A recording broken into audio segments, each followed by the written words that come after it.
Hey sports fans, are you ready for an exhilarating gaming experience? Introducing VIPclub.lv, your ultimate online sportsbook and casino. VIPclub.lv offers a vast selection of sports, from football and basketball to tennis and baseball. Bet on your favorite teams and enjoy the thrill of the game. But that's not all. Our state-of-the-art online casino offers a dazzling array of games, including slots, blackjack, roulette, and live dealer tables. Win big with their fantastic promotions, rewards, and exclusive offers. Join VIPclub.lv today and get a generous 200% match welcome bonus to start your winning streak. And make sure to use code ECSI at sign-up. Bet it, win it, and cash it at VIPclub.lv. Visit VIPclub.lv now and play responsibly. VIPclub.lv, your sportsbook and casino extravaganza. Must be 21 or older to play. Please gamble responsibly. Visit gambleware.org for help. Good evening, sports fans from all around the globe. I am the host, Jeff Dawson, East Coast Sports Investors, and this is the BMW FedEx Cup Championship, week number 2, Wednesday, August 16, 2023. Our last show with Mr. Brady Kannon, and I'm just going to start by saying, been blessed and honored to be able to have him on every week breaking down golf. I've been in these lanes publicly since January 1st, 2015 to be exact, and have brought on a handful of golf experts, have had some experts working for us independently, but I am saying this open and honestly, hands down, my favorite show of all time, working with Brady on a week-to-week basis.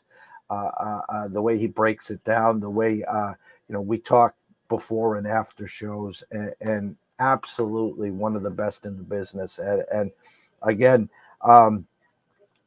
when he reached out to me, I was all smiles and 1,000%.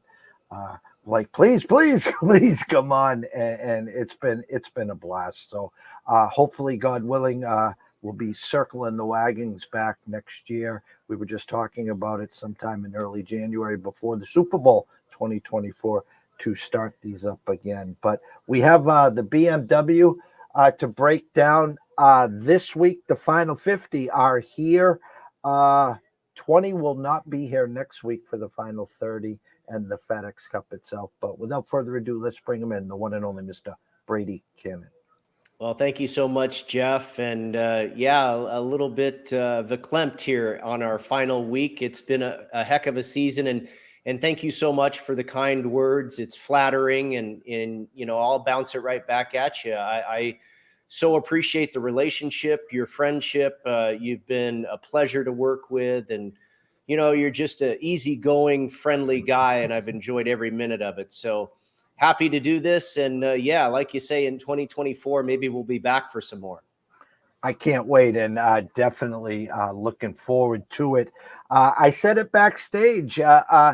If someone handed you a free $100 last week, I think you and I were both on the same boat. Would have scrolled past, in front of, behind.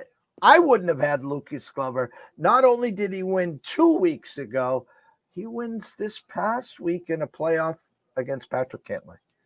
Yeah, it's a great story. And I think you said, kind of a storybook ending or a Disney movie or something along those lines. And it really is. And yeah, I was right there with you. And I'm actually surprised. A lot of my, friends and cohorts in the golf betting space, a few of them anyway, were on Lucas Glover. And I was like, wow, what led you to try and back or bet that a guy was going to go back to back? And, it's one thing to win the Wyndham, and we were off by just a week. We had him the week before at the 3M Open, and, he really popped for me at that tournament, and I thought he was a good play. I obviously left him off the next week, but to go back to him again in Memphis, I wouldn't say an entirely different course, but certainly a different golf course in a lot of different ways. And you're going against basically the top 70 players in the world, certainly the top 70 players in the FedEx Cup point standings. It's no longer the Wyndham where you didn't have a ton of star power in that event. And not only is it amazing that this guy did go back to back, but for some bettors to have, risked a chance on him to do so as well, that really surprised me. And who knows, some people are probably expecting him to go 3 in a row here. I am not. Now, this is a very different golf course this week. You can draw some similarities between TPC Southwind and Sedgefield Country Club the last couple of weeks. But this is a different beast we're dealing with here, and we'll get into all of that in a minute. But I don't think it's going to be third time's a charm here for Lucas Glover. Will he make the Ryder Cup team? I wouldn't be surprised. I love the guy's attitude. I loved his post-game interview when they asked him about it and his feelings about it. I'm not expecting him to necessarily fall off the map here this week. I think he'll play okay. And next week he could win again. Next week at Eastlake, I think, is a better bet, which is a very similar course to Sedgefield, where they play the Wyndham. That's when we go to the Wyndham Championship. They're both Donald Ross designs.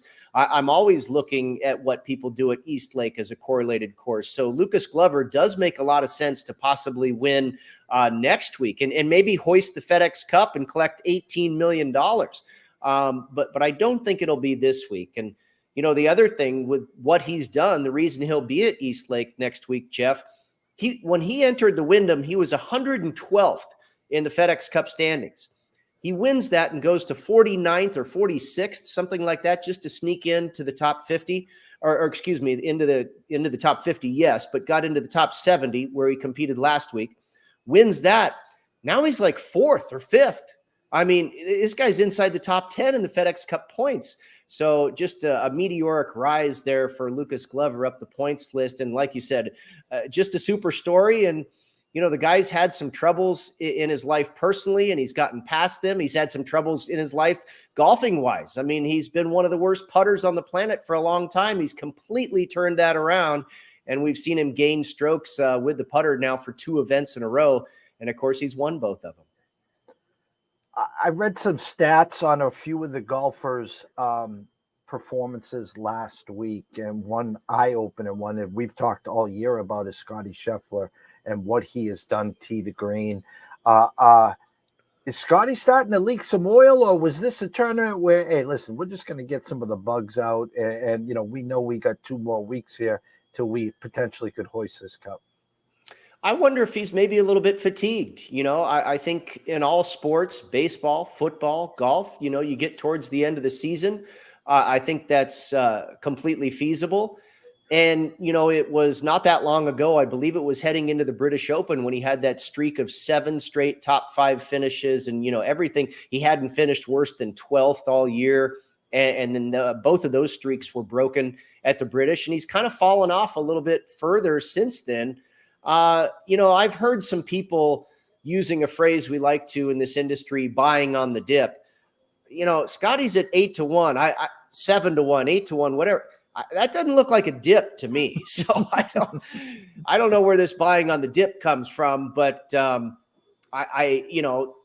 maybe I don't know. It's not going to happen next week either, because he's going to be at the top 3 on that list, and he'll be getting extra shots and stuff like that. So. I don't know if and when we're going to see a dip on Scotty Scheffler, but I do believe there has been a little dip in his game, and it's understandable because he was at such a pinnacle for the greater part of this entire golf season. I'm going to circle back for a second. You talked about Lucas Glover. You talked about the Ryder Cup. Who are we talking about as the captain's picks here? Who are those 2 that we're thinking or we're hearing, or if you were in charge, if you were making the picks? I know we still have 2 weeks to go, but are there any 2 names that are really sticking out to you?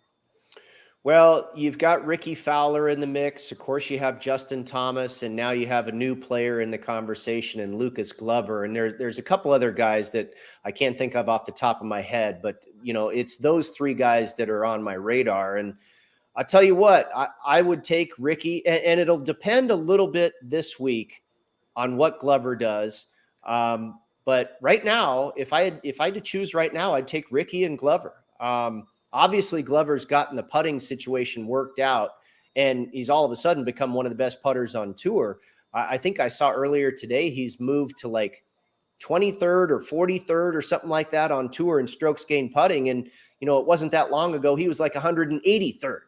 And that's what you want. That is certainly one of the most important skill sets that the captains and, you know, people that keep track of the Ryder Cup type thing will want, is a good putter.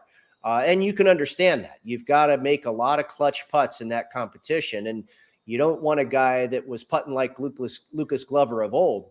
But he's turned that around. Obviously, the ball striking has been spot on. He's just a hot golfer right now. And you know, that's part of it too. I think you want a guy that's coming in good current form. JT's not in good current form. And we talked about that on the program before. Is he going to flip a switch? Is he going to all of a sudden turn it around? He almost did at the Wyndham. But I don't know if I want to bank on him for a Ryder Cup. You know, when I've got a choice that I can make, I'd probably go with Ricky and Lucas Glover. Now, I thought I saw in the last Ryder Cup, maybe JT was like 6-0-1 or something to that effect. Yeah, he's been really good. Yes, and he hasn't had, obviously, he had a bad year. Now you got someone lathered up with a Lucas Glover, and then Ricky kind of has cooled off a little. He has. So how much of the past, you know, do you take into consideration name, star power, JT, and his experience on the Ryder Cup, Ricky cooling off, and here's a lathered up Lucas Glover? I mean, if Lucas was ever to win the FedEx Cup, obviously that's a no-brainer. Would it then come down to Ricky and JT, or is this a slam dunk here? No, I think it would come down to Ricky and JT. And I also believe that's one of the problems with the United States side for the Ryder Cup is maybe they, you know, select a little bit too much on reputation and star power. And, you know, Ricky's a star too, but Ricky was never going to make the Ryder Cup the last few years. He's obviously turned things around. And you talk about buying on a dip. It might not be a bad week to buy on Ricky Fowler this week. You're right. He's been down a little bit, really probably ever since, I want to say, around the Scottish Open or so, around the same time that Scheffler kind of fell off the pace a little bit. But no one's really taught. Ricky was the most popular guy in golf and the golf betting space leading up to the win at the Rocket Mortgage, and certainly right after that as well. Even at the U.S. Open, you know, I had him there at the Memorial. I mean, there was a stretch there for about 6 weeks where Ricky was the talk of the town, and that's not the case anymore. So I think he's a guy that's flying a little bit under the radar, still playing pretty darn well. And he is a great putter and a great scrambler, very good short game, good off the tee, good with the irons. And, you know, Ricky is also a very good player in the wind. And I haven't looked at a long-term forecast for Italy where they'll be playing the Ryder Cup, but we know typically on European soil, you can get some weather. And Ricky's a pretty good mutter, if you will. JT, I don't see as much of a mutter or wind player. And again, it's just the form for me. So, you know, I think if we're going to be successful in making our Ryder Cup selections, you kind of have to, you know, I remember years ago they selected Curtis Strange, you know, because he was such a grinder and, you know, he was really well past his prime and stuff like that. So, you know, let's go with the hot hand and get past living in the rearview mirror for a guy that, you know, has been a hero to us for so many years or has a great record from years past or whatever. Let's go with a guy that's getting it done now. And that's certainly Lucas Glover. You said Italy. Obviously, the U.S. Will be traveling this year. I haven't seen, obviously, the teams are not picked, or our team obviously is not picked yet. Have you seen any potential odds on who's favored, or am I too early for that one now? No, it's been up for a little bit, and we missed the boat a little bit. It wasn't that long ago that you could have gotten 2-1 on Europe, and they're now down to, I believe, about plus 130, maybe plus 150. Okay. I think there's still some plus 150s out there, and the U.S. is maybe minus 175 or something like that. Wow. I have maybe even as low as minus 150, but it's in that window there. And I haven't bought in on Europe. If I could get 2-1, I would definitely buy in on Europe, but I'll probably sit it out. It's not a tremendous betting event. The best day for betting is probably the final day when you have the singles matches.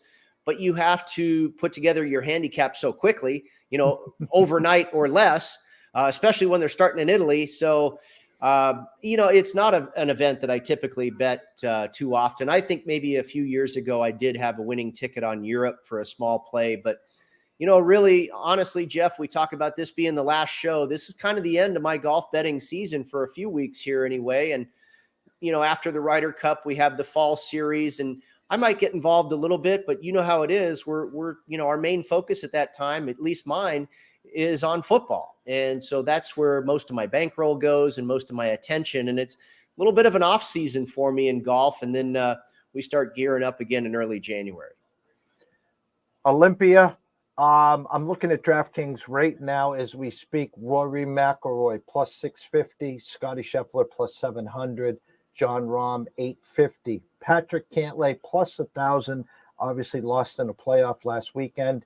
Xander and Victor at 16-1. Tommy Fleetwood, thanks Tommy. I guess top 5, whatever. Plus 2,000. Tyrell Hatton plus 22. With Colin Morikawa, Max Homer plus 2,500, Jordan Spieth 28-1. And I'm sorry, what was the question? No, just that's kind of the top of the board. And you were talking about buying dips, and I was kind of curious. I was scrolling down, looking. Rookie Fowler's at 3,000 with Hideki and Cameron Young, but I had to keep scrolling. And then there he is, Lucas Glover at 45-1. So they still don't believe in Lucas. And that's a pretty decent price. I've seen lower than that. I've seen like 36s and 38s. So apparently there are some people thinking that he can do a three-peat here. But obviously you've got some short prices there because there's only 50 players in the field.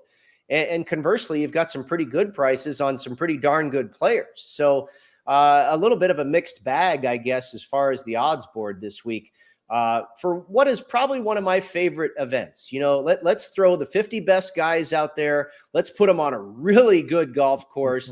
I mean, we were here in 2020. What a finish that was with John Rahm and Dustin Johnson in a playoff. 4 under par was the winning score. Only 5 players were under par. Just a brutally difficult golf course and also a great test. It's not unfair or anything like that. It's a classic, major championship venue. It held the U.S. Open here when Jim Furyk won. It's held a Senior Open. So Olympia Fields is no joke. And, I guess I'm fond of it as well because I had a ticket on Rahm in 2020 and he gets to that playoff with DJ. DJ makes a miracle putt on the 18th hole to get to a playoff. And then John Rahm makes maybe even a bigger miracle putt from some 70 feet on the first playoff hole to win it. I was ecstatic. I like this event. Well, I'm going to pass it over to you for the last time in 2023. We're going to kick it off, obviously, with the outrights, breakdown of the course. Again, it's the top 50.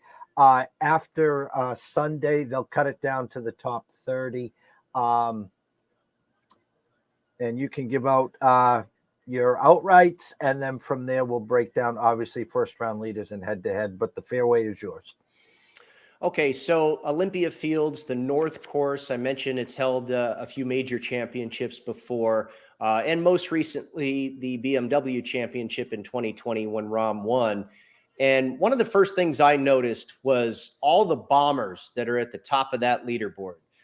You got Rahm and DJ at the top. You had Joaquin Niemann, Jason Kokrak, Tony Finau, Rory McIlroy, Patrick Cantlay, Bubba Watson. They were all inside the top 20 as well. Byung Hun An, Benny An, who's number 2 in this field for driving distance, only behind Rory McIlroy. He finished 12th in 2020. So, that stood out to me as obviously this is a big hitter's paradise. It's a par 70, only a par 70, and yet it's over 7,300 yards. So that's a big boy golf course. In 2020, these proved to be the hardest fairways to hit on tour that year. Now, the rain has softened up this course a little bit. They had rain on Monday and Tuesday, and they're supposed to get it again on Thursday morning. Now, what that'll mean, I think, in the early rounds is you will have a softer course. more balls will stay in the fairway and not run out into what is going to be anywhere from 3 to 5 inch rough, pretty darn brutal rough. And it's also, I think, going to give an advantage to the longer hitters because their ball will obviously carry through the air more so than a shorter hitter's ball will run out on a wet fairway. Now, by the time we get to the weekend, it's supposed to be sunshine, Friday, Saturday, and Sunday. We may end up with a firm and fast golf course by the time Sunday rolls around. And that becomes incredibly difficult as well. So it's an interesting test weather-wise, and how this golf course is going to behave with the moisture in the air and the lack thereof. Ought to make for a real interesting, tournament over the course of 4 days. Ball striking obviously is always important. The approach shots, most of them here are going to fall between 125 and 175 yards. They are bent grass greens, so they should be very smooth, nice putting surfaces, a little larger than average as far as the green size. But I think the most important statistics this week are off the tee. And total driving is probably a stat, a generalization. You want to be long and straight, and that's what total driving measures. And, another way of doing that is strokes gained off the tee and also driving distance, similar to total driving. And I think that's really, a huge part, the biggest part of this tournament. That, and then of course, strokes gained approach, and then you hope to have a hot putter. You put those together, and you're probably going to find yourself somebody that's, if not going to win, going to finish in the top 10 this week. So I started my shortest shot with Xander Schauffele, and I was looking at him. He came up in my stats, and I said, well, okay. And then I looked at the numbers, and I was seeing 16 and 18, and I saw 20. I said, okay, bang, I'm going to take that 20. And this guy has a history. Most of his wins on the PGA Tour have come in events with no cut and a limited field. And of course, that's what we have here again. He's also the best player in this field for U.S. Open success recently. This guy has more top 10s in the U.S. Open than anybody else in this field. And I think this is very much a U.S. Open. I mean, obviously, it's hosted U.S. Opens. I think it's that type of golf course. Who are the two guys that were in the playoff last time that was at Olympia Fields in 2020? Two U.S. Open winners in Dustin Johnson and Jon Rahm. So Xander Schauffele, excellent success at the U.S. Open. This year alone, 13th at Torrey Pines, 2nd at the Wells Fargo, 10th at the U.S. Open, 17th at the British Open. And by the way, he was 5th at Winged Foot in 2020, another course that I use as a corollary here this week, Winged Foot. Big, long U.S. Open type golf course. He hasn't missed a cut all season long. And this is another one I like, Jeff. For strokes gained total over the last 36 rounds on difficult golf courses, Xander Schauffele is 6th in this field. So he plays, as evidenced by what I read on his results there, he plays difficult golf courses really well. Last 36 rounds, also 7th on approach, 8th in hole proximity from 150 to 175, and 3rd on the par fours that measure between 450 and 500, which most of them here do. Also, by the way, the 2 par fives measure over 600 yards. So this is a beast of a course. Then I went down to Tyrrell Hatton at 30 to 1. He is 4th in this field on the par fours from 450 to 500 yards, 10th in scrambling, and 2nd in bogey avoidance. Another very important stat this week. We know at any major championship, U.S. Open, what have you, avoiding bogeys is very important. He's a great putter, great short game. He's 11th in the field for strokes gained total on difficult courses. He also finished 16th here in 2020. And then Cameron Young, another long bomber, 3rd in this field for driving distance. He's at 40 to 1. His form hasn't been perfect over the last couple months, but recently he does have a 6th place finish at the John Deere and an 8th place finish at the British Open. As I mentioned, 3rd in this field for driving distance and 11th for strokes gained off the tee the last 36 rounds. I basically went all bomber theme here on the outrights. I haven't got a short hitter on the card just yet, and I don't with the next one. That's Benny On by Young Hoon An, and I got a wild number on him at 65 to 1. I'm seeing more like 40, 45, and I was able to pluck off a 65, but that doesn't matter unless he wins. 12th here in 2020, never missed a cut at Torrey Pines, another similar golf course. Last 36 rounds, he is 4th for strokes gained off the tee, 2nd in driving distance, 9th in bogey avoidance, 14th in scrambling, and 18th on the par 4s from 450 to 500 yards. And then finally, my longest bomb, and a long bomber himself, the Australian Cam Davis at 70-1, 10th in this field for strokes gained off the tee, 9th in driving distance, and 5th on the par 4s from 450 to 500 yards. And this is arguably, next to Lucas Glover, the hottest guy in the field. You may remember, Jeff, it started in Minnesota. He had a good finish there. He finished 10th, earned his way, inside the top 70. He goes to the Wyndham. He has a 6th place finish, gets into the top 50. Now here he is. And it was just last week in Memphis. He finished 5th, I believe it was, 7th and 6th, 7th at the Wyndham and 6th at the at Memphis. And so he is on quite a roll with 3 top 10 finishes in a row to earn himself a spot in round 2 of the playoffs. And if he goes well again, he'll be there for round 3 and the Tour Championship next week. So I really like the way he's playing. Another big boy golf course earlier this year. He finished 4th at the PGA Championship at Oak Hill. So the guy has all the tools, and especially that driving distance and that work off the tee. And he's also got great current form. So those were and I did add one late as well. And this guy was on my radar, and I didn't quite get there. It's only a field of 50 players, so I felt 5 was appropriate. But I saw some things going on as it got later into the week, and I couldn't resist. Just for a small, pizza money play, I added Justin Rose at 72-1. And this guy was on my radar early, but I eventually stayed away. We talk about the win at Pebble Beach earlier this year. Oh, by the way, he's got a U.S. Open victory. He's an extremely accurate driver of the golf ball. He's not as long as the rest of these guys, but he's not brutally short either. He's got a tremendous short game, a great long iron player. We've been on Justin Rose a couple times. I think I was on him for the U.S. Open and the British Open, and we went over all these attributes that he has. Now, it didn't play out, but maybe it will this week. I mean, he has everything it takes here. It's just a matter if the game is on or not with Justin Rose, in my opinion. Ben, I get the emails from colleague and friend Patrick Mayo, and he did the big write-up what you were just talking about. Sneaky second in driving and driving accuracy, and what he finished 12th here, and that I think was one of his long shots, or his long shot here. So good eyes there, sir. Yeah, Pat is on a Golf Digest panel of guys that make picks every week. And I always take a look because certainly there's, if not everybody on that list, there's at least a handful of guys on that panel that I respect their opinions. So I kind of like to see what they're doing. And I saw that Pat had Benny on as his long shot there. And I think he's on Schauffele with me as well. So hopefully great minds thinking alike once again, Mr. Dawson. I agree 100% there. Love where your eyes are. First round, head to head, which one's easier for you next? Well, I can run them both down here for you. The head-to-head matchups, and maybe you've got a comment as well. The head-to-head matchups, I went with Ben on again, -120 over Keegan Bradley. Cameron Young at -135 over Sam Burns. Tyrrell Hatton at -140 over Hideki Matsuyama.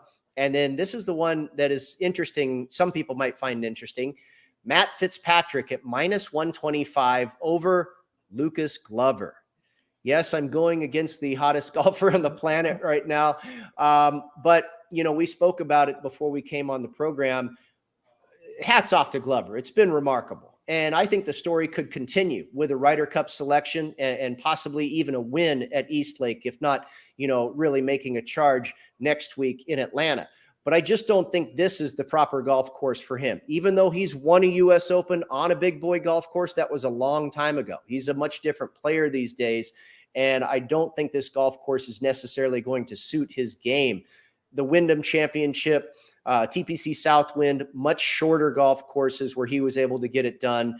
And again, I just don't think this is going to be the right track for him. Matthew Fitzpatrick finished top 10 here in 2020. So, and Fitzpatrick has been off the boil for sure. It's been an up and down season, and more down than up as of late.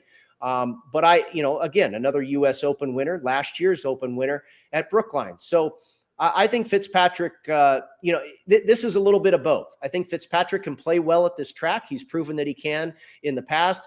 And it's a little bit of fade of Glover as well, off of such a pinnacle on a golf course that I don't think completely suits his game. And on my Mayo one and done, I had Fitzpatrick there for that swing. And it's funny because I scrolled down and I had Rose as well. So I have some coin flipping to do there. You've kind of hit both of them. And Vegas has given you a pretty good lead there with Fitzpatrick, who's really not in form or, as you said, been very up and down, minus 125 against probably one of the hotter golfers in the PGA right now with Glover. Yep, absolutely. And, it's almost like you don't want to go against the guy. He's a pretty feel-good story right now, but, we can't have a heart in betting. We just have to play objectively. So for first-round leader, I went with a couple guys that I also chose in the outright market. Xander Schauffele at 20-1. Last 36 rounds, he ranks 11th in this field for bogey avoidance. I mentioned how important that is, not only for the full 4 days, but certainly for the first day. If you're going to have a first round leader, they're probably not going to make too many bogeys, if any. Now, you're probably going to make some bogeys at this golf course. It's that hard, but you want to keep those to a minimum when you're trying to ferret out a first round leader. Since the Masters, Xander Schauffele has opened with rounds on Thursday that have gained 3 or more strokes 5 times. And twice he has opened with rounds on Thursday that have gained 5 or more strokes on the field. He is also 6th on tour in first round scoring average. And I'm sure you recall, we were on Ricky Fowler for a first round leader at the US Open, which we cashed that ticket, but we had to split it with Xander Schauffele, who tied him for a 62. So, the guy not only has been very good in first round scoring, he's done it at a US Open. And we talk about the similarities to a US Open golf course is Olympia Fields. Brian Harman. Now, this is about the only shorter hitter I've landed on in just about any market that I played this week. But he proved that he is able to dissect a big boy golf course in Royal Liverpool just a few weeks ago with his accuracy and his short game. And this guy actually has some prowess as far as getting out to first round leads. Going back to the Masters, he has opened on Thursday 3 times with rounds that have gained 5 or more strokes on the field. He is 2nd on tour in bogey avoidance, 2nd, and 22nd in first round scoring average. So he has shown an ability to get out to a quick start. This is interesting too, what he's done. All show long, we've talked about the comparisons to the US Open. Harman has made the cut in 6 straight US Opens. He opened this year at the US Open with a 65. That was good enough for 5th place after round 1. He opened with a 68 at the Country Club last year. That put him in 7th place after round 1. And back in 2017, when he finished runner-up to Brooks Koepka at Erin Hills, he opened with a 67 at that tournament, and that had him tied for 4th that year. So this guy has not only had very good success at U.S. Opens, but he's gotten off to hot starts in U.S. Opens. So I thought he made sense. Even though he is a shorter hitter, he's proven he can do it just about anywhere. And then finally back to Bayun Hung An, Benny On at 40-1. We mentioned he's 2nd in the field in driving distance, 9th in bogey avoidance, big hitter off the tee. On 4 occasions since the Masters on Thursday, he has opened with a round that gained 3 or more shots on the field, and twice gaining 5 or more shots on the field. He's in good form, too. He had a 3rd place finish at the Scottish Open and then 2nd place behind Lucas Glover at the Wyndham. So maybe people forgetting about how good this guy's been as of late as well. And then you combine that with his length off the tee, his ability to avoid bogeys. He's got that and the current form. So I think Benny On makes a lot of sense for a lot of reasons this week. You said something that I still can't believe. I think it just floors me. Ricky Fowler, 62, first round leader, and we had 15 minutes of joy. That's all we had. Yeah, I know. And I wasn't watching at the time. I was out of town. I was watching on my phone, if you will, watching the scores. And I was elated to see that we're out to that kind of start. I participate in a golf draft out here as well for all the majors and all the names, Jeff Sherman, Jay Kornegay, Nick Bogdanovich, Vinny Maliulo, my old partner at VEASAN, Wes Reynolds, Matt Humans, some of the sharpest golf bettors you'll ever find, and bookmakers as well.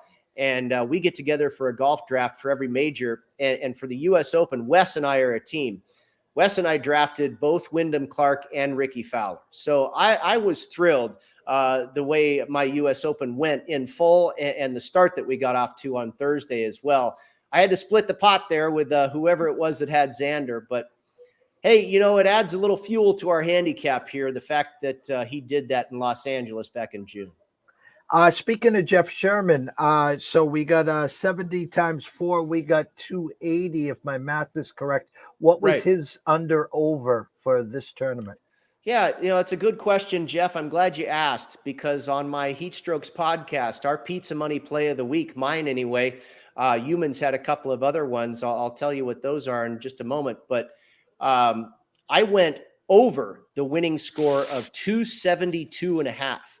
So that means 7 under par or less is going to win this golf tournament. Now, I talked about the weather. I talked about the golf course possibly getting tougher as the week goes on, as it starts to dry out a little bit. It could be tough early on for the shorter hitters when it's wet. But you have a golf course here that yielded a winning score of 4 under par in 2020. That was when 70 players were in the field. If you remember the FedEx Cup, we went from 125 to 70, then down to 30. Now we go 70, 50, 30. And so there's 20 less players in this field. And Sherman's telling me that if you want to play the over, the winning score is going to be double what it was in 2020 when there was, 20 more players in this field. It just didn't make sense to me. Maybe he has a better feel for, maybe he thinks the weather the first couple days is going to allow this golf course to be had. It's possible, certainly. And that could be true. Maybe the guys will get out to, maybe the midway leader will be 5 under par or something like that, 6 under par. But I don't think they're going to get to 8. I really think the winning score will probably be about 6 under, maybe 5. But I don't think they're going to get to 8. And any tidbits on Mr. Yeoman's Pizza and Beer? Yeah, we have a great pizza place out here, Dom DeMarco's Pizzeria and Bar in the Summerlin area, and Matt and I love to go there, and they sponsor our podcast. So we do a Pizza Money Play of the Week, and I did the winning score. Matt took a couple of long bombs for some pizza money. Sahith Theegala at 90-1, he played him outright, and then Patrick Rogers, he got at 185-1. And, he validated those selections, and I agree with him by the fact that they're both long bombers. And, if these guys put it together for 4 days, there's no reason they can't win. They can certainly get it done off the tee. And Patrick Rogers is a pretty darn good putter as well. So those were a couple of pizza money shots for Mr. Humans. Yeah, I've been on these type of courses. I've always played Theegala first round leader, as, it only takes 18 holes. Now we know what could happen, for the full tournament, but do you have 18 in you? And especially, and Rogers is another one. So I like where his eyes are there as well. The scroll has been going the whole time. The grid tonight at 10:12. Everyone watching and following this show can jump over to Sports Grid tonight and catch you for the replay. I like to say this is your warm up till the Sports Grid. Where else can they find you, Brady? Well, first and foremost, on Twitter at Las Vegas Golfer. Just about everything I'm doing there in the sports betting media is posted. I just sent out my article for First Round Leader via Twitter at the PGA Tour. You can find me there, their golf bet division. And then, of course, Sports Grid, you mentioned, I'm appearing on there about 4 times a week now. And then earlier we were talking about my podcast, the Heat Strokes podcast, which this week was our last episode as well. Matt Humans and I wrapped up the season, 20 episodes in, had a fun time with it all season long. Maybe we'll be back next year, but this is really the end of the golf season. And for me and for the listeners and viewers that don't know, Jeff, you certainly know, but I'll jump right over into NFL. Those are my 2 areas of expertise, golf and NFL. And everything else, I just listen to smart people. And I like it how the golf season kind of starts when football's ending, and the football season starts when golf's ending. So I never have to really take on too much as a handicapper throughout the year. Well, I want you to enjoy next week. Like last time, send lots of pictures of those big fish that you're catching. Myself and the rest of the ECSI team and all the friends and family here and the viewers, we can't thank you enough for this year. Hope to catch you in the fall. If we don't, obviously, we'll circle back the wagons early 2024 and try to recreate what we put together this year, hopefully for the 2024 season. I appreciate everything you've done, Jeff. It means a lot, and hopefully I'll see you again soon. All right. For myself, Jeff Dawson at EC Sports Invest, the one, the only Mr. Brady Kannon at Las Vegas Golfer, at Heat Strokes Pod, on the Sports Grid TV 3-4 times a week. We thank everyone here. Enjoy yourself. Cash some tickets. Stay out of the rough. We'll keep you in the fairway and hopefully on Sunday in the green. Take care. See you soon.